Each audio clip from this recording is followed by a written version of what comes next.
ನಮಸ್ತೆ ವೀಕ್ಷಕರೇ, ಶುಭೋದಯ. ವಿಶೇಷ ನೇರಪ್ರಸಾರ ಜ್ಯೋತಿಷ ಕಾರ್ಯಕ್ರಮ ಬೃಹತ್ ಜಾತಕಂಗೆ ತಮ್ಮೆಲ್ಲರಿಗೂ ಆತ್ಮೀಯ ಸ್ವಾಗತ. ನಾನು ಮಂಜರಿ ಹೊಂಬಾಳಿ. ಪ್ರತಿದಿನದಂತೆ ಈ ದಿನವೂ ಕೂಡ ಪಂಚಾಂಗದ ವಿಚಾರಗಳನ್ನು, ದ್ವಾದಶ ರಾಶಿಗಳ ಫಲಾನುಫಲಗಳನ್ನು ಹಾಗೂ ಧಾರ್ಮಿಕ ಚಿಂತನೆಯ ವಿಚಾರದಲ್ಲಿ ನಿಮ್ಮ ನಕ್ಷತ್ರಗಳಿಗೆ ಅನುಗುಣವಾಗಿ ಇರುವಂತಹ ಪರಿಣಾಮಗಳನ್ನು, ಜೊತೆಗೆ ಅದಕ್ಕೆ ಪರಿಹಾರಗಳನ್ನು ಗುರುಜಿಯವರು ಸೂಚಿಸಲಿದ್ದಾರೆ.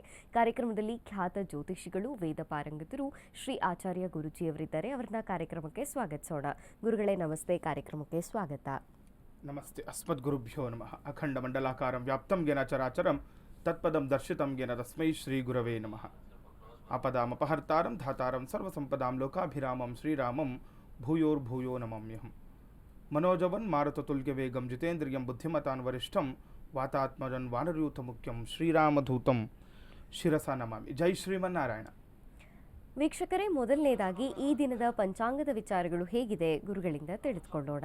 ಗುರುಗಳೇ, ತಿಥಿರ್ವಿಷ್ಣುಸ್ತಥಾವಾರೋ ನಕ್ಷತ್ರಂ ವಿಷ್ಣುರೇವ ಚ ಯೋಗಶ್ಚ ಕರ್ಣಂಚೈವ ಸರ್ವಂ ವಿಷ್ಣುಮಯಂ ಜಗತ್ತು. ತಿಥಿ, ವಾರ, ನಕ್ಷತ್ರ, ಯೋಗ ಮತ್ತು ಕರ್ಣಗಳನ್ನೇ ನಾವು ಪಂಚಾಂಗಗಳು ಅಂತ ಹೇಳುವಂಥದ್ದು. ಯಾರೆಲ್ಲ ಪ್ರಾತಃ ಕಾಲಗಳಲ್ಲಿ ಈ ಪಂಚಾಂಗಗಳನ್ನು ಶ್ರವಣವನ್ನು ಮಾಡ್ತಾರೆ, ಹಾಗೆ ಪಠಣವನ್ನು ಮಾಡೋದ್ರಿಂದ, ನೋಡಿ, ಪಂಚಾಂಗ ಹೇಳುವುದರಿಂದ ಮತ್ತು ಪಂಚಾಂಗ ಕೇಳಿಸ್ಕೊಳ್ಳೋದ್ರಿಂದ ನಮಗೆ ಅನೇಕ ಫಲ ಸಿಗುವಂಥದ್ದಾಗುತ್ತೆ, ಅಭಿವೃದ್ಧಿ ಆಗುವಂಥದ್ದಾಗುತ್ತೆ. ಹಾಗಾಗಿ ಈ ದಿನದ ಪಂಚಾಂಗವನ್ನು ನೋಡೋಣ. ಈ ದಿನ ವಿಶ್ವವಸುನಾಮ ಸಂವತ್ಸರ, ದಕ್ಷಿಣಾಯನ, ವರುಷ ಋತು, ಶ್ರಾವಣ ಮಾಸ.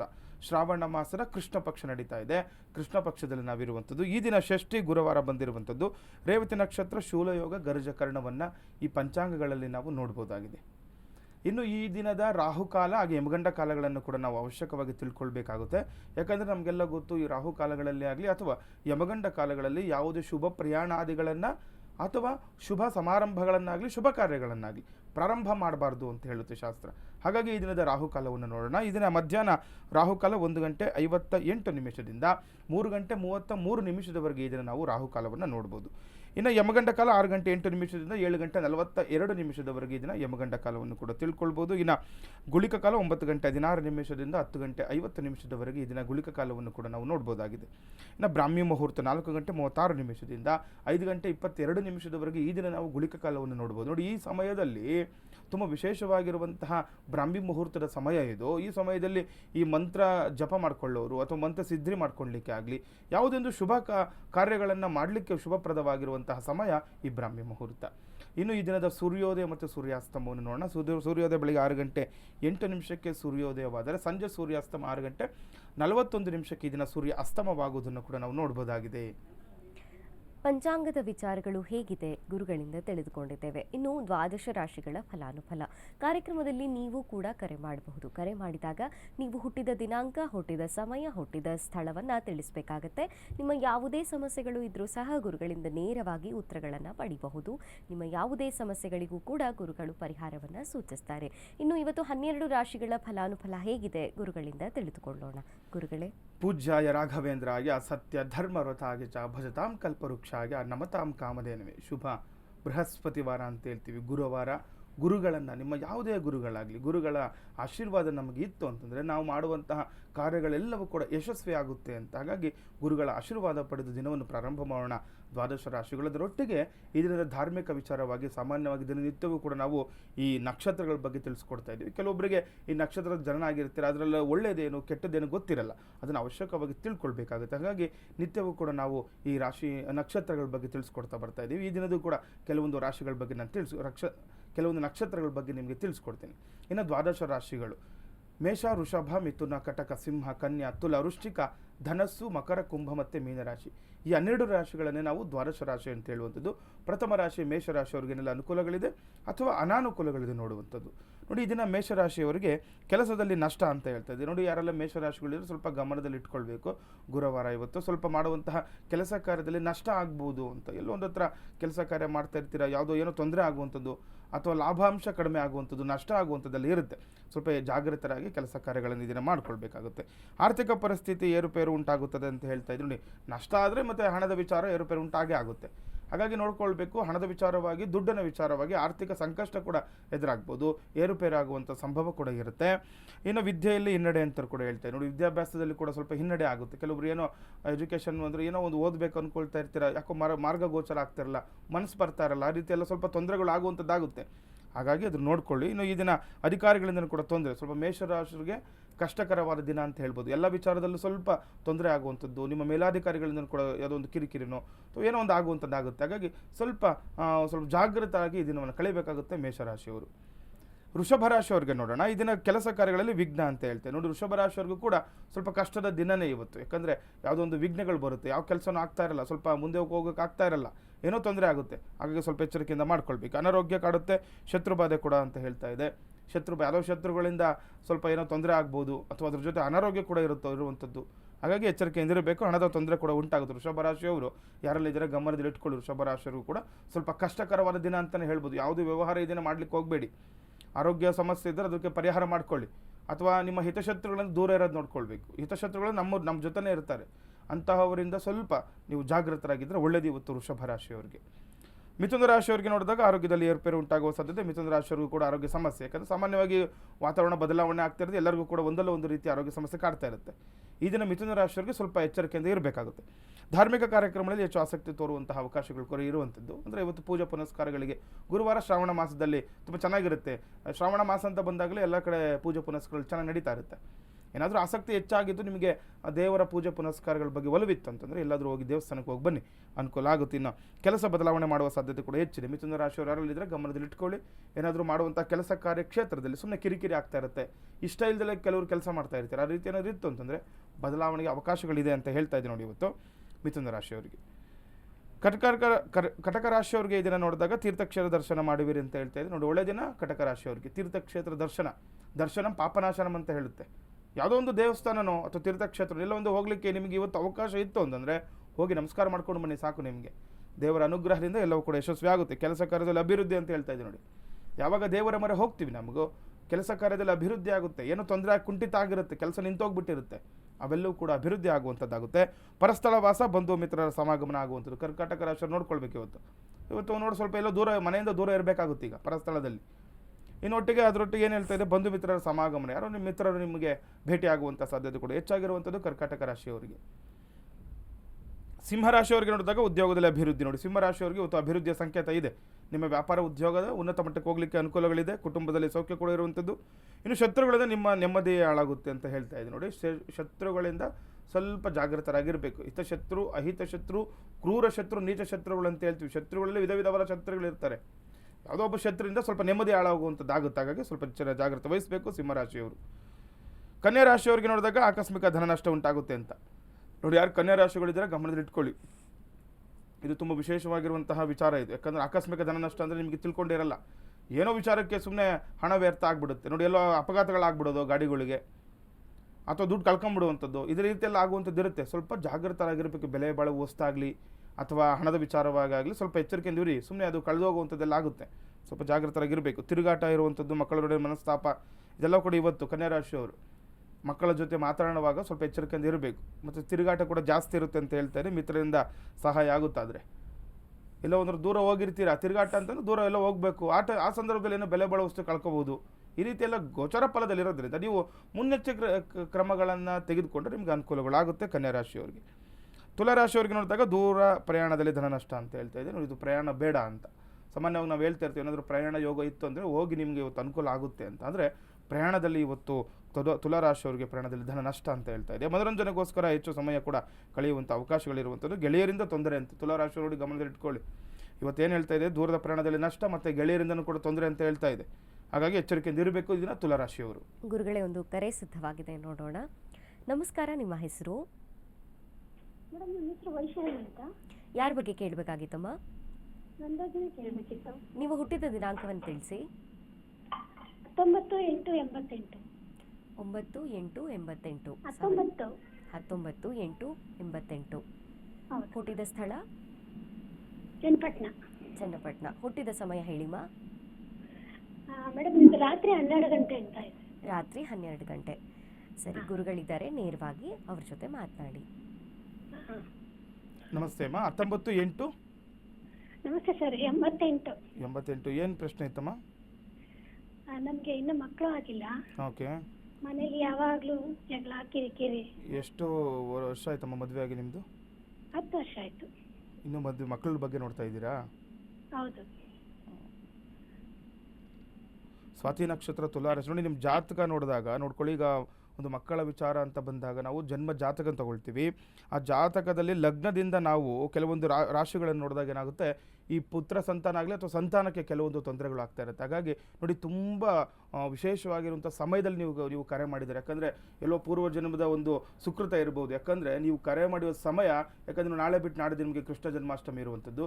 ಹಾಗಾಗಿ ಆ ಜನ್ಮಾಷ್ಟಮಿಯ ದಿನ ನೀವು ಸಂತಾನ ವೇಣುಗೋಪಾಲ ವ್ರತವನ್ನು ಆಚರಣೆ ಮಾಡಬೇಕಾಗುತ್ತೆ. ಸಾಮಾನ್ಯವಾಗಿ ನಿಮ್ಮ ಅಕ್ಕಪಕ್ಕದ ಯಾರಾದರೂ ಪುರೋಹಿತರು ಇತ್ತು ಅಂದರೆ ಅಲ್ಲಿ ನೀವು ಒಂದು ಸ್ವಲ್ಪ ವಿಚಾರಿಸಿ ಸಂತಾನ ವೇಣುಗೋಪಾಲ ವ್ರತವನ್ನು ಆಚರಣೆ ಮಾಡಿ, ನಿಮಗೆ ಅನುಕೂಲ ಆಗುತ್ತೆ. ಆಮೇಲೆ ಜಾತಕ ರೀತಿ ನೋಡಿದಾಗ ಏನು ಜಾಸ್ತಿ ಅಂಥದ್ದೇನು ತೊಂದರೆ ಇಲ್ಲ. ಪುತ್ರ ಸಂತಾನ ಅಥವಾ ನಿಮಗೆ ಸಂತಾನಕ್ಕೆ ತುಂಬ ವಿಶೇಷವಾಗಿರುವಂಥದ್ದಿದೆ. ನೀವು ರಾಹು ದಶೆಯಲ್ಲಿ ಹುಟ್ಟಿರೋದ್ರಿಂದ ಕೆಲವೊಂದು ಎಲ್ಲ ಕಡಿತ ಅಂದರೆ ಕಟ್ಟಾಗುವಂಥದ್ದಾಗುತ್ತೆ. ರಾಹು ಆಗಲಿ ಕೇತು ಆಗಲಿ ಏನಾದರೂ ಬಂದುಬಿಟ್ರೆ ಜಾತಕ ರೀತಿ ನೀವು ಹುಟ್ಟಿರೋ ಇದೇ ರಾಹು ದಶೆಯಲ್ಲಿ ಹುಟ್ಟಿರುವಂಥದ್ದು. ಹಾಗಾಗಿ ಸ್ವಲ್ಪ ತೊಂದರೆಗಳಾಗುತ್ತೆ. ನಿಮ್ಮ ಸಂತಾನ ಅಷ್ಟೇ ಅಲ್ಲ, ಮದುವೆ ಕೂಡ ವಿಳಂಬ ಆಗುವಂಥದ್ದು, ಅಥವಾ ಮದುವೆದಲ್ಲಿ ಏನೋ ತೊಂದರೆ ಆಗಿಬಿಟ್ಟಿರುತ್ತೆ, ಅಥವಾ ನಿಮ್ಮ ವ್ಯಾಪಾರ ಉದ್ಯೋಗ, ನೀವು ಮದುವೆ ಆದಮೇಲೆ ನಿಮ್ಮ ಯಜಮಾನರಿಗೂ ಕೂಡ ಕೆಲವೊಂದು ತೊಂದರೆಗಳಾಗ್ಬಿಟ್ಟಿರುತ್ತೆ. ಹಾಗಾಗಿ ಸ್ವಲ್ಪ ಅದನ್ನೆಲ್ಲ ನೀವು ರೆಡಿ ಮಾಡ್ಕೊಳ್ತಾ ಹೋಗ್ಬೇಕಾದ್ರೆ ಏನೇ ಕಷ್ಟಗಳಾಗಲಿ ಅದನ್ನು ಎದುರಿಸಲೇಬೇಕಾಗುತ್ತೆ. ಒಂದು ಜನ್ಮತಃ ಬಂದಂತಹ ಕೆಲವೊಂದು ತೊಂದರೆಗಳನ್ನು ನಾವು ಎದುರಿಸಬೇಕು. ಆದರೆ ನೀವೆಲ್ಲ ಎದುರಿಸಿದ್ದಾಗಿದೆ. ಇವಾಗ ನೋಡಿ, ತುಂಬ ಒಳ್ಳೆ ದಿನಗಳು ನೋಡ್ತಾ ಇದ್ದೀರಾ. ಶನಿಯ ಒಂದು ಇದು ಕೂಡ ಇದೆ ಇವಾಗಿನ. ಯಾಕಂದರೆ ಶನಿ ದಶಾಭಕ್ತಿ ನಡೆಯೋದ್ರಿಂದ ಸ್ವಲ್ಪ ಎಲ್ಲವೂ ಕೂಡ ನಿಧಾನ ಆಗುತ್ತೆ, ಆದರೆ ನಿಮಗೆ ಫಲ ಸಿಗುತ್ತೆ. ಹಾಗಾಗಿ ನೋಡಿ, ನವಗ್ರಹ ಶಾಂತಿ ಜೊತೆಯಲ್ಲಿ ನೀವು ಈ ಪುತ್ರ ಸಂತಾನಕ್ಕಾಗಲಿ ಅಥವಾ ಸಂತಾನಕ್ಕೋಸ್ಕರ ನೀವು ಈ ವಿಶೇಷವಾಗಿರುವಂತಹ ಸಂತಾನ ವೇಣುಗೋಪಾಲ ಸ್ವಾಮಿಯವರ ವ್ರತವನ್ನು ಈ ಬರುವಂತಹ ಕೃಷ್ಣಾಷ್ಟಮಿಯ ದಿನ ನೀವು ಆಚರಣೆ ಮಾಡಮ್ಮ. ನಿಮ್ಗೆ ನೋಡಿ, ಎಲ್ಲ ಈಗ ಏನೇ ಈ ಸಂತಾನಕ್ಕೆ ಇರುವಂತಹ ಎಲ್ಲ ದೋಷಗಳು ಕೂಡ ನಿಮಗೆ ನಿವಾರಣೆ ಆಗಿ ಸಂತಾನಪ್ರದ ಆಗುತ್ತೆ. ಕರೆ ಮಾಡಿದ್ದಕ್ಕಾಗಿ ಧನ್ಯವಾದಗಳು. ನಿಮಗೆ ಸಂಪೂರ್ಣ ಮಾಹಿತಿ ಬೇಕಾದಲ್ಲಿ ಸ್ಕ್ರೀನ್ ಮೇಲೆ ಕಾಣ್ತಿರುವಂತಹ ಗುರೂಜಿಯವರ ಸಂಖ್ಯೆಗೆ ನೀವು ನೇರವಾಗಿ ಕರೆ ಮಾಡಬಹುದು. ಯಾವುದೇ ಸಮಸ್ಯೆಗಳಿದ್ರೂ ಸಂಪೂರ್ಣ ಪರಿಹಾರಗಳಿಗಾಗಿ ಗುರೂಜಿಯವರ ಸಂಖ್ಯೆಗೆ ಕರೆ ಮಾಡಿದಾಗ ಒಂದು ಅಪಾಯಿಂಟ್ಮೆಂಟನ್ನು ಫಿಕ್ಸ್ ಮಾಡಿಕೊಂಡು ಬೆಂಗಳೂರಿನಲ್ಲಿರುವಂತಹ ಗುರೂಜಿಯವರ ಅಂಚೆಪಾಳ್ಯದ ಕಚೇರಿಯಲ್ಲಿ ಭೇಟಿ ಮಾಡಿ ಪೂರ್ಣ ಪರಿಹಾರಗಳನ್ನು ಕಂಡುಕೊಳ್ಬಹುದಾಗಿದೆ. ಗುರುಗಳೇ, ಇನ್ನು ಮುಂದಿನ ರಾಶಿಗಳಿಗೆ ಈ ದಿನ ಭವಿಷ್ಯ ಹೇಗಿದೆ? ನೋಡಿ, ಮುಂದಿನ ರಾಶಿ ವೃಶ್ಚಿಕ ರಾಶಿ. ಇದನ್ನು ವೃಶ್ಚಿಕ ರಾಶಿಯವರಿಗೆ ನೋಡೋಣ. ಸಾರ್ವಜನಿಕ ಕ್ಷೇತ್ರದಲ್ಲಿ ಮನ್ನಣೆ ಇರುವಂಥದ್ದು. ಯಾರೆಲ್ಲ ವೃಶ್ಚಿಕ ರಾಶಿಯವರು ಸಾಮಾಜಿಕವಾಗಿ ಬೆಳವಣಿಗೆ ಕಾಣಬೇಕು ಅಂದ್ಕೊಳ್ತಾ ಇರ್ತೀರಾ, ಇದನ್ನ ಮನ್ನಣೆ ಹೆಚ್ಚಾಗುವಂಥದ್ದಾಗುತ್ತೆ. ವಸ್ತ್ರ ಖರೀದಿ ಮಾಡುವಂಥ ಅವಕಾಶಗಳು ಇರುವಂಥದ್ದು. ಇನ್ನು ಅಧಿಕ ತಿರುಗಾಟ, ಕೃಷಿಯಲ್ಲಿ ಅಲ್ಪ ಲಾಭ ಕೂಡ ಇರುವಂಥದ್ದು. ವೃಶ್ಚಿಕ ರಾಶಿಯವರು ಗಮನದಲ್ಲಿ ಇಟ್ಕೊಳ್ಳಿ. ಸ್ವಲ್ಪ ಹೊರಗಡೆ ಏನಾದರೂ ಓಡಾಟ ಇತ್ತಂದ್ರೆ ಸ್ವಲ್ಪ ಅದನ್ನು ಕಡಿಮೆ ಮಾಡ್ಕೊಳ್ಳುವಂಥದ್ದು, ಅಥವಾ ಕೃಷಿಕರಲ್ಲಿ ಸ್ವಲ್ಪ ಲಾಭಾಂಶ ಕೂಡ ಇದನ್ನ ಅಲ್ಪ ಲಾಭಾಂಶ ನೀವು ಪಡ್ಕೊಳ್ಬೋದು ಅಂತ ಹೇಳ್ತಾ ಇದೆ ವೃಶ್ಚಿಕ ರಾಶಿಯವರಿಗೆ. ಇನ್ನು ಧನುರಾಶಿಯವರಿಗೆ ನೋಡಿದಾಗ ಆಪ್ತರಿಂದ ತೊಂದರೆ ಅಂತ ಹೇಳ್ತಾ ಇದೆ. ಸ್ವಲ್ಪ ಆಪ್ತ ಮಿತ್ರರಿಂದ ಜಾಗೃತರಾಗಿರಬೇಕು. ವ್ಯಾಪಾರದಲ್ಲಿ ಅಲ್ಪ ಲಾಭ. ವಾಹನ ಓಡಿಸುವ ಸಂದರ್ಭದಲ್ಲಿ ಎಚ್ಚರಿಕೆ ವಹಿಸುವುದು ಸೂಕ್ತ. ಧನುರಾಶಿಯವರು ಗಮನದಲ್ಲಿಟ್ಕೊಳ್ಳಿ. ನೀವು ವಾಹನ ಚಲಾವಣೆ ಮಾಡುವಾಗ ಅಥವಾ ಯಾರ ಜೊತೆನಾದರೂ ಈ ಗಾಡಿಗಳಲ್ಲಿ ಹೋಗಬೇಕಾದ್ರೆ ಸ್ವಲ್ಪ ಎಚ್ಚರಿಕೆಯಿಂದ ಇರಬೇಕು. ವಾಹನದಲ್ಲಿ ಅಪಘಾತಗಳಾಗುವ ಮುನ್ಸೂಚನೆ ಕೂಡ ಇರೋದ್ರಿಂದ ಎಚ್ಚರಿಕೆಯಿಂದ ಇರುವಂಥದ್ದು ಒಳ್ಳೆಯದಾಗುತ್ತೆ ಧನುರಾಶಿಯವರಿಗೆ. ಮಕರ ರಾಶಿಯವರಿಗೆ ನೋಡಿದಾಗ ಸ್ಥಿರತೆ ಮಾರಾಟಕ್ಕೆ ಪ್ರಯತ್ನ ಮಾಡುವಂತಹ ಒಂದು ಅವಕಾಶಗಳಿರುತ್ತೆ ಅಂತ ಹೇಳ್ತಾರೆ. ಆಸ್ತಿ ಮಾರಾಟದ ವಿಚಾರ ಇವತ್ತು ಬರುತ್ತೆ ನೋಡಿ. ಇವತ್ತು ಮಕರ ರಾಶಿಯವರಿಗೆ ಹಣಕಾಸಿನ ವ್ಯವಹಾರದಲ್ಲಿ ತೊಂದರೆ ಕೂಡ ಉಂಟಾಗುವಂಥದ್ದು. ಏನಾದರೂ ಆಸ್ತಿ ಮಾರಾಟ ಮಾಡಬೇಕು ಅಂದ್ಕೊಂಡಿರ್ತೀರಾ, ಅಥವಾ ಯಾರ ಹತ್ರನೂ ಹಣ ಅಡ್ವಾನ್ಸ್ ಆಗಿ ತೆಗೆದುಕೊಳ್ಳುವಂಥದ್ದು, ಈ ರೀತಿ ಎಲ್ಲ ಮಾಡಬಾರ್ದು ಇವತ್ತು. ಇದರಿಂದ ತೊಂದರೆ ಅಂತ ಹೇಳ್ತಾ ಇದೆ. ಹೆಚ್ಚಿನ ಜಾಗ್ರತೆ ವಹಿಸಬೇಕು ಮಕರ ರಾಶಿಯವರು. ಕುಂಭರಾಶಿಯವರಿಗೆ ನೋಡಿದಾಗ ಕೆಲಸದಲ್ಲಿ ವಿಘ್ನ ಅಂತ ಹೇಳ್ತಿದೆ. ಕುಂಭರಾಶಿಯವರಿಗೂ ಕೂಡ ಸ್ವಲ್ಪ ಯಾವುದೋ ಕೆಲಸ ಅಂದ್ಕೊಂಡಿರ್ತೀರ, ಅದಾಗಲ್ಲ ನೋಡಿ. ಇವತ್ತು ಸ್ವಲ್ಪ ಯಾವುದೋ ಒಂದು ವಿಘ್ನ ಬರುತ್ತೆ, ಅಡ್ಡಿ ಆತಂಕಗಳು ಬರುವಂಥದ್ದಾಗುತ್ತೆ. ಕೌಟುಂಬಿಕ ಕಲಹಗಳು ಕೂಡ ಉಂಟಾಗುವಂಥದ್ದು ಇರುತ್ತೆ. ಕುಟುಂಬದಲ್ಲಿ ಸ್ವಲ್ಪ ಕಲಹಗಳು ಹೆಚ್ಚಾಗುವಂಥದ್ದು, ಹಾಗೂ ನೆಮ್ಮದಿ ಕೂಡ ಇರಲ್ಲ ಅಂತ. ಮನೆಯಲ್ಲಿ ಕಲಹಗಳಾದರೆ, ಜಗಳಗಳಾದರೆ ನೆಮ್ಮದಿ ಎಲ್ಲಿಂದ ಬರುತ್ತೆ? ಹಾಗಾಗಿ ಸ್ವಲ್ಪ ಈಗ ಏನು ಮಾಡಬೇಕು, ಗೋಚಾರ ಫಲದಲ್ಲಿ ಈ ರೀತಿ ಇದ್ದಾಗ ನಾವೇನು ಮಾಡಬೇಕು, ಕುಟುಂಬದವರೊಟ್ಟಿಗೆ ಇದ್ದಾಗ ಕುಟುಂಬದವ್ರ ಜೊತೆ ಮಾತನಾಡುವಾಗಲಿ ಎಚ್ಚರಿಕೆಯಿಂದ ಇರೋದು ತುಂಬ ಒಳ್ಳೆಯದಾಗುತ್ತೆ ಕುಂಭರಾಶಿಯವರಿಗೆ. ಇನ್ನು ಕಡೆಯ ರಾಶಿ ಮೀನರಾಶಿಯವರಿಗೆ ನೋಡೋಣ. ಆದಾಯಕ್ಕಿಂತ ಖರ್ಚು ಹೆಚ್ಚಾಗುತ್ತೆ. ಇವತ್ತು ಖರ್ಚಿನ ಮೇಲೆ ಕಡಿವಾಣ ಹಾಕೋದು ಒಳ್ಳೆಯದು. ಇನ್ನು ಸಲ್ಲದ ಆಪಾದನೆ ನಿಂದನೆ ಒಳಗಾಗುವಂತಹ ಅವಕಾಶಗಳು ಕೂಡ ಇರುತ್ತೆ ನೋಡಿ. ಏನೋ ತಪ್ಪೇ ಮಾಡಿರಲ್ಲ, ಯಾರೋ ಒಬ್ಬ ನಿಮ್ಮ ಮೇಲೆ ಬಂದು ನಿಂದನೆ ಮಾಡಿಬಿಡ್ತಾರೆ, ಅಥವಾ ಆಪಾದನೆ ನಿಮ್ಮ ಮೇಲೆ ಬರುವಂಥದ್ದಾಗುತ್ತೆ. ಸ್ವಲ್ಪ ಜಾಗ್ರತೆ ವಹಿಸಬೇಕು. ಇನ್ನು ವೈಮನಸ್ಸಾಗುವಂಥದ್ದು, ಅಕಾಲ ಭೋಜನ ಕೂಡ ಇರುವಂಥದ್ದು. ಮೀನರಾಶಿಯವರು ಗಮನದಲ್ಲಿ ಇಟ್ಕೊಳ್ಳಿ. ಸುಮ್ಮನೆ ಯಾರ ಜೊತೆಗೂ ಜಗಳ ಆಗುತ್ತೆ, ಮಾನಸಿಕ ಕಿರಿಕಿರಿ.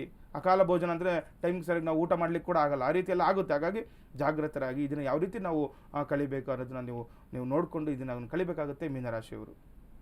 ವೀಕ್ಷಕರೇ, 12 ರಾಶಿಗಳ ಫಲಾನುಫಲ ಹೇಗಿದೆ ಗುರುಗಳಿಂದ ತಿಳಿದುಕೊಂಡಿದ್ದೇವೆ. ಇನ್ನು ಧಾರ್ಮಿಕ ಚಿಂತನೆಯ ವಿಚಾರದಲ್ಲಿ ಮುಖ್ಯವಾಗಿ ಕೆಲವು ನಕ್ಷತ್ರಗಳಿಗೆ ಇರುವಂತಹ ಪರಿಣಾಮಗಳು, ಅದಕ್ಕೆ ಯಾವೆಲ್ಲ ಪರಿಹಾರಗಳನ್ನು ಮಾಡಿಕೊಳ್ಬೇಕಾಗತ್ತೆ, ಅದನ್ನು ಹೇಗೆ ಎದುರಿಸಬೇಕಾಗತ್ತೆ ಗುರುಗಳು ತಿಳಿಸ್ಕೊಡ್ತಾರೆ. ಧಾರ್ಮಿಕ ಚಿಂತನೆಯ ವಿಚಾರಗಳನ್ನು ಗುರುಗಳಿಂದ ಕೇಳೋಣ. ಗುರುಗಳೇ ನೋಡಿ, ಈ ದಿನ ಕೆಲವು ನಕ್ಷತ್ರಗಳ ಬಗ್ಗೆ ತಿಳಿಸ್ಕೊಡ್ತಾ ಇದ್ದೀನಿ. ಕುಜ ದಶೆ ಅಂದರೆ ಮಂಗಳ ದಶೆಯಲ್ಲಿ ಜನನ ಆದರೆ ಏನು ತೊಂದರೆ ಆಗುತ್ತೆ ಅಂತ. ಈ ಧನಿಷ್ಠ ನಕ್ಷತ್ರದಲ್ಲಿ ಏನಾದ್ರು ಜನ ಆಯಿತು ಅಂತಂದರೆ, ಮೃಗಶಿರ, ಚಿತ್ತ ಹಾಗೂ ಧನಿಷ್ಠ ನಕ್ಷತ್ರ, ಈ 3 ನಕ್ಷತ್ರದಲ್ಲಿ ಏನಾದರೂ ಜನನ ಆಯಿತು ಅಂತಂದರೆ ಅವರು ಈ ಕುಜ ದಶೆಯಲ್ಲಿ ಜನನ ಆಗಿದ್ದಾರೆ ಅಂತಂದರೆ, ಕುಜ ಅಂತಂದರೆ ಮಂಗಳ ಗ್ರಹ ಅಂತ ಹೇಳ್ತೀವಿ, ಸಹೋದರ ಕಾರಕ ಅಂತ. ನೋಡಿ, ಏನಾದರೂ ಈ ಮಗು ಜನನ ಆದ ತಕ್ಷಣ ಕೆಲವೊಂದು ಈ ಸಹೋದರರಲ್ಲಿ ತೊಂದರೆಗಳಾಗುವಂಥದ್ದು. ಈಗ ಅಣ್ಣ ತಮ್ಮಂದಿರು ಒಟ್ಟಿಗೆ ಇರ್ತಾರೆ, ಯಾವುದೊಂದು ಮಗು ಜನನ ಆಯಿತು ಅಂದ ತಕ್ಷಣ ಅವರು ಒಂದು ಮನೆಯಿಂದ ದೂರ ಆಗುವಂಥದ್ದು, ಅಂದರೆ ಬೇರ್ಪಡೆ ಆಗುವಂಥದ್ದೆಲ್ಲ ಆಗುತ್ತೆ. ಆ ರೀತಿಯೆಲ್ಲ ಕೆಲವೊಂದು ತೊಂದರೆಗಳಾಗುವಂಥದ್ದು. ಹಾಗಾಗಿನೇ ನೋಡಿ, ಒಂದು ಮಗು ಜನನ ಆಯಿತು ಅಂತಂದರೆ ನಾವು ಬರೀ ಜಾತಕ ನೋಡುವಂಥದ್ದಲ್ಲ, ನಕ್ಷತ್ರ ತುಂಬ ಇಂಪಾರ್ಟೆಂಟ್ ಆಗಿರುತ್ತೆ. ನಾನು ದಿನನಿತ್ಯವೂ ಕೂಡ ಹೇಳ್ತಾ ಇದ್ದೀನಿ ನಕ್ಷತ್ರಗಳ ಬಗ್ಗೆ. ಹಾಗಾಗಿ ನಕ್ಷತ್ರಗಳ ಪರಿಜ್ಞಾನ ನಮಗೆ ಎಲ್ರಿಗೂ ಕೂಡ ಇರಲೇಬೇಕಾಗುತ್ತೆ. ಯಾವ ನಕ್ಷತ್ರದಲ್ಲಿ ಮಗು ಜನನ ಆಯಿತು, ಆ ನಕ್ಷತ್ರದಿಂದ ಬರುವಂತಹ ಏನು ಪರಿಣಾಮಗಳು ಬರುತ್ತೆ, ಅದಕ್ಕೆ ಏನು ಪರಿಹಾರಗಳನ್ನು ಮಾಡ್ಕೊಳ್ಬೇಕು, ಅವಶ್ಯಕವಾಗಿ ನಾವು ಮಾಡ್ಕೊಳ್ಳೇಬೇಕಾಗುತ್ತೆ. ನೋಡಿ, ಯಾರಾದರೂ ಈ ಕುಜ ದಶೆಯಲ್ಲಿ ಏನಾದರೂ ಜನನ ಆಯಿತು ಅಂತಂದರೆ, ಈಗ ಕುಜ ದಶೆ ಅಂದರೆ ಏನು, ಕುಜ ಅಧಿಪತಿ ಆಗಿರ್ತಾನೆ ಈ ಧನಿಷ್ಠ, ಚಿತ್ತ ಮತ್ತು ಮೃಗಶಿರ ನಕ್ಷತ್ರಗಳಿಗೆ. ನೀವು ತಿಳ್ಕೊಳ್ಬೇಕು, ನಿಮ್ದು ಏನಾದರೂ ಮೃಗಶಿರ ನಕ್ಷತ್ರ ಆಗಿದ್ದು ಅಥವಾ ಚಿತ್ತ ನಕ್ಷತ್ರ ಆಗಿದ್ದು ಅಥವಾ ಧನಿಷ್ಠ ನಕ್ಷತ್ರ ಏನಾದರೂ ಆಗಿತ್ತು ಅಂತಂದರೆ ನೀವು ಕುಜದಶೆಯಲ್ಲಿ ಜನನ ಆಗಿದ್ದೀರಾ ಅಂತ ತಿಳ್ಕೊಳ್ಬೇಕು. ಈ ಕುಜದಶೆ 7 ವರ್ಷಗಳ ಕಾಲ ಇರುತ್ತೆ. ಹುಟ್ಟಿನಿಂದ 7 ವರ್ಷಗಳ ಕಾಲ ಈ ಕುಜದಶೆ ಇರೋದ್ರಿಂದ ಏನಾಗುತ್ತೆ, ಮನೆಯಲ್ಲಿ ಈ ಭೂಮಿಗೆ ಸಂಬಂಧಪಟ್ಟಂತಹ ವಿಚಾರಗಳು ಅಂತ ಹೇಳುತ್ತೆ. ನೋಡಿ, ಏನಾಗುತ್ತೆ, ಆಸ್ತಿ ವಿಚಾರದಲ್ಲಿ ವಿವಾದಗಳು ಉಂಟಾಗುವಂಥದ್ದಾಗುತ್ತೆ. ನೋಡಿ, ತುಂಬ ಚೆನ್ನಾಗಿರ್ತಾರೆ, ಮಗು ಹುಟ್ಟಿದ ನಂತರ ಯಾವುದೋ ಆಸ್ತಿ ಒಂದು ಬದಲಾವಣೆ ಆಗುವಂಥದ್ದು, ಅಥವಾ ಆಸ್ತಿ ವಿಚಾರದಲ್ಲಿ ಮನೆಯಲ್ಲಿ ಕಿರಿಕಿರಿ ಗಲಾಟೆ ಉಂಟಾಗುವಂಥದ್ದು, ಆಸ್ತಿ ಹಂಚಿಕೆ ವಿಚಾರ. ನೋಡಿ, ಏನಾಗುತ್ತೆ, ಈಗ ಏನಾದ್ರು ಮಗು ಜನನ ಆಯಿತು ಅಂತಂದ್ರೆ ಕೆಲವರಲ್ಲಿ ಗೊತ್ತಾಗ್ಬಿಡುತ್ತೆ, ಗಂಡು ಮಗುನೇನೋ ಜನನ ಆಯ್ತಪ್ಪ ಅಂತಂದರೆ ಆಸ್ತಿ ಹಂಚಿಕೆ ಅಲ್ಲಿಂದನೇ ಪ್ರಾರಂಭ ಆದಂಗೆ ಅದು. ಯಾಕಂದರೆ ಈಗ ಆಸ್ತಿ ಇರೋರಿಗೆ ಅದು ಗೊತ್ತಿರುತ್ತೆ ಅದ್ರದ್ದು ಯಾವ ರೀತಿ ಇರುತ್ತೆ ಅಂತ. ಯಾಕೆಂದರೆ ಅನುಭವಿಸಿರ್ತಾರೆ ಎಷ್ಟೋ ಜನ, ಅವ್ರಿಗೆ ಗೊತ್ತಾಗಲ್ಲ. ಏನಾಗುತ್ತೆ, ಮಗು ಹುಟ್ಟಿದ ತಕ್ಷಣ ಇದೆಲ್ಲ ಆಗುತ್ತೆ ಅಂತಲ್ಲ, ಅದು ಜನ್ಮ ಜಾತಕದಲ್ಲಿರುವಂಥದ್ದು. ನೋಡಿ, ಒಂದು ಮಗು ಜನನ ಆಯಿತು ಅಂತಂದರೆ ನಾವು ಹೇಳ್ತೀವಿ ಋಣಾನುಬಂಧ ರೂಪೇಣ ಪಶು ಪತ್ನಿ ಸುತಾಲಯ ಅಂತ. ನೋಡಿ, ಋಣ ಇದ್ರೇ ನಮಗೆ ಒಂದು ಮಗು ಆಗುವಂಥದ್ದು, ಮಗು ಜನನ ಆಗುವಂಥದ್ದು. ಹಾಗಾಗಿ ನಮ್ಮ ಯಾವುದೋ ಒಂದು ಪೂರ್ವಜನ್ಮದ ಸುಕೃತ, ಪೂರ್ವಜನ್ಮದ ಋಣದಿಂದನೇ ನಮಗೊಂದು ಮಗು ಜನನ ಆಗಿರುತ್ತೆ. ಆ ಜನನ ಅಂದರೆ ಕೆಟ್ಟದ್ದೇ ಅಂತಲ್ಲ, ಆದರೆ ಈ ಒಂದು ದುಷ್ಪರಿಣಾಮಗಳು ಅಂತ ಇರುತ್ತೆ. ಇದನ್ನು ನಾವು ಯಾವ ರೀತಿ ನಾವು ಎದುರಿಸಬೇಕು, ಯಾವ ರೀತಿ ನಾವು ಫೇಸ್ ಮಾಡಬೇಕು ಅನ್ನೋದನ್ನು ನಾವು ತಿಳ್ಕೊಳ್ಬೇಕು. ಹಾಗಾಗಿನೇ ಜಾತಕವನ್ನು ಪರಿಶೀಲನೆ ಮಾಡುವಂಥದ್ದು ತುಂಬ ಇಂಪಾರ್ಟೆಂಟ್ ಆಗಿರುತ್ತೆ ಒಬ್ಬ ಮನುಷ್ಯನ, ಒಂದು ವ್ಯಕ್ತಿಯ ಒಂದು ಜೀವನದಲ್ಲಿ. ಹಾಗಾಗಿ ಎಲ್ಲದನ್ನು ಕೆಟ್ಟದ್ದೇ ಅಂತಲ್ಲ. ಯಾಕಂದರೆ ಈಗ ನೋಡಿ, ಈಗ ಮಗು ಜನನ ಆದ ತಕ್ಷಣ ಯಾವುದೋ ಒಳ್ಳೇದು ಕೂಡ ಆಗ್ಬೋದು. ಎಷ್ಟೋ ಜನರು ಹೇಳ್ತಾರೆ, ನನಗೆ ಈ ಮಗು ಜನನ ಆದ ತಕ್ಷಣ ನಂದು ಜೀವನನೇ ಬದಲಾವಣೆ ಆಯಿತು ಅಂತ ಹೇಳ್ತಾ ಇರ್ತಾರೆ. ಇನ್ನು ಕೆಲವ್ರಿಗೆ ಕೆಲವು ತುಂಬ ಚೆನ್ನಾಗಿ ನಡೀತಾ ಇದ್ದಂತಹ ವ್ಯಾಪಾರ ಉದ್ಯೋಗಗಳು ಅದು ನಷ್ಟ ಆಗಿರೋದು ಕೂಡ ನಾವು ನೋಡಿದ್ದೀವಿ. ಅದು ಈ ಮಗು ಜನನದಿಂದಲೇ ಅಂತ ಹೇಳ್ಕೊಳ್ಳೋದು ಕೂಡ ತಪ್ಪಾಗುತ್ತೆ. ಯಾಕಂದರೆ ಒಂದು ಎಷ್ಟೋ ಕೋನಗಳಿಂದ ನಾವು ಒಂದು ಜಾತಕ ಪರಿಶೀಲನೆ ಮಾಡ್ತೀವಿ. ಅದರಲ್ಲಿ ಒಂದು ಈ ದಶಾಕಾಲಗಳು ಅಂತ.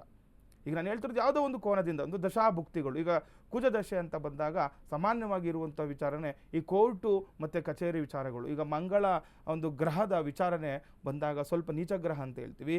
ಈ ಕೋರ್ಟು ಕಚೇರಿ ವಿಚಾರಗಳಲ್ಲಿ ಜಯವನ್ನು ಉಂಟು ಮಾಡುತ್ತೆ ಅಂತ. ನೋಡಿ, ಅಶುಭನೇ ಅಲ್ಲ, ಇದರಲ್ಲಿ ಶುಭ ಫಲ ಕೂಡ ಇರುತ್ತೆ. ಏನಾದರೂ ಈ ಕುಜ ದಶೆಯಲ್ಲಿ ಹುಟ್ಟಿರೋರಿಗೆ ಕುಜ ಏನಾದರೂ ಒಳ್ಳೆ ಸ್ವಸ್ಥಾನದಲ್ಲಿದ್ದು ಉಚ್ಚ ಸ್ಥಾನದಲ್ಲಿ ಏನಾದರೂ ಇದ್ದ ಕುಜ ಅಂತಂದರೆ ನೋಡಿ, ನಿಮ್ದು ಎಷ್ಟೇ ನ್ಯಾಯಾಲಯದಲ್ಲಿ ಕೇಸ್ಗಳಿರಲಿ ಅದು ನೀವು ಜಯ ಆಗಿಬಿಡುತ್ತೆ, ನಿಮ್ಮ ಕಡೆಗೆ ಬಂದ್ಬಿಡುತ್ತೆ.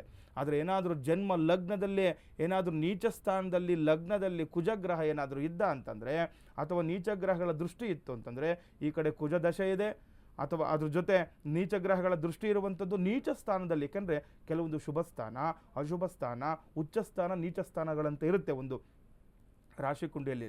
ಈ ರೀತಿ ಏನಾದರೂ ಆಯಿತು ಅಂತಂದರೆ ನೀವೇನೂ ತಪ್ಪೇ ಮಾಡಿರಲ್ಲ. ಅಂಥ ವಿಚಾರಗಳಿಗೆ ಕೋರ್ಟು ಮೆಟ್ಟಿಲಿರುವಂತಹ ಅವಕಾಶಗಳು ಕೂಡ ಬಂದ್ಬಿಡುತ್ತೆ ಈ 7 ವರ್ಷಗಳ ಕಾಲ. ಹಾಗಾಗಿ ಹೆಚ್ಚಿನ ಜಾಗ್ರತೆ ವಹಿಸಬೇಕು. ಯಾರು ಧನಿಷ್ಠ ನಕ್ಷತ್ರ ಆಗಲಿ ಅಥವಾ ಚಿತ್ತ ನಕ್ಷತ್ರ ಆಗಲಿ ಅಥವಾ ಮೃಗಶಿರ ನಕ್ಷತ್ರದಲ್ಲಿ ಏನಾದರೂ ಮಗು ಜನನ ಆಯಿತು ಅಂತಂದರೆ ಮನೆಯವರು ತುಂಬ ವಿಶೇಷವಾಗಿರುವಂತಹ ಈ ಒಂದು ಕ್ರಮಗಳನ್ನು ನೀವು ತಗೊಳ್ಬೇಕಾಗುತ್ತೆ. ಮನೇಲಿ ನೋಡ್ಕೊಳ್ಬೇಕು. ಧನಿಷ್ಠ, ಚಿತ್ತ, ಮೃಗಶಿರ ನಕ್ಷತ್ರ ಏನಾದರೂ ಮಗು ಜನನ ಆಗಿತ್ತು ಅಂತಂದರೆ ನೋಡಿ, ನಿಮ್ಗೆ ಏನಾದ್ರು ಕೋರ್ಟಲ್ಲಿ ಕೇಸ್ ಇದ್ದರೆ ನೀವು ಅದನ್ನು ಜಯಶೀಲರಾಗ್ಬೋದು, ನಿಮಗೆ ಅವಕಾಶಗಳಿರುತ್ತೆ. ಮತ್ತು ಭೂಮಿ ವಿಚಾರ ಅಂತ ಬಂದಾಗ ನೋಡಿ, ಈಗ ನಾನು ಏನು ಹೇಳ್ತಾ ಇದ್ದೆ, ಜಾತಕ ಫಲದಲ್ಲಿ ಭೂಮಿ ವಿಚಾರದಲ್ಲಿ ವಿವಾದಗಳಾಗುತ್ತೆ ಅಂತ. ಒಳ್ಳೆ ವಿಚಾರಕ್ಕೆ ವಿವಾದ ಆಗ್ಬೋದಲ್ವಾ? ಎಲ್ಲೋ ಭೂಮಿ ನಿಮ್ಮ ಭೂಮಿ ಏನಾಗುತ್ತೆ, ಯಾರೋ ಅವ್ನು ತೊಗೊಂಡ್ಬಿಟ್ಟಿರ್ತಾರೆ ಅಥವಾ ಯಾವುದೋ ನಿಮಗೆ ಕೆಲವೊಬ್ಬರಿಗೆ ನೋಡಿ ಎಲ್ಲೆಲ್ಲಿ ಅವ್ರ ಆಸ್ತಿಗಳಿದೆ ಅಂತಲೇ ಗೊತ್ತಿರಲ್ಲ, ಅದು ಸಿಗ್ಬೋದಲ್ವ ನಿಮಗೆ. ಕೆಲವೊಂದು ನಾವು ಒಡೆದಾಡಿನೇ ತೊಗೊಳ್ಬೇಕು, ವ್ಯಾಜ್ಯ ಆಗಿನೇ ಕೆಲವೊಂದು ತೊಗೋಬೇಕಾಗುತ್ತೆ.